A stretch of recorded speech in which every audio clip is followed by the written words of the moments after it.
Now look at it this way now. Now we've talked about the hierarchy of classification, that in the naming of living organism, your major center of focus is the genus and the species.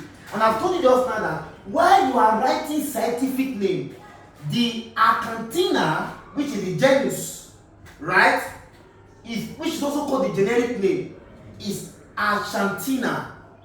But in the case of the species, it can also be called the specific or names.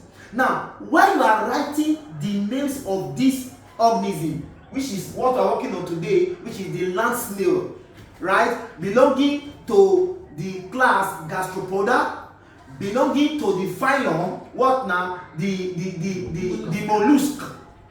Is that understood now? But there are some things you must take note of. And what is that? It is that there are two ways of writing scientific name. If I write it like this in exam without underlining, I will be wrong. Meaning, if I write it in this format, I must underline. But if I don't want to underline, it means I will have to write it in what now? In italics. You see now, and this italics, if you are using your computer to do your work, what happens? If you just highlight it, you can there's this thing called slant. Yeah, you use it in your computer to italize. Is that understood now? You are very, very careful of how this stuff are done.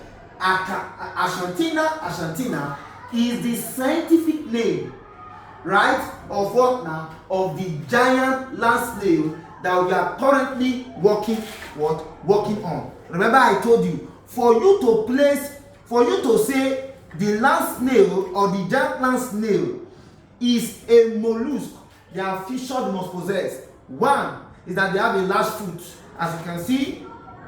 Basically, as you can see, you see it now, it's still alive, the giant land snail, right?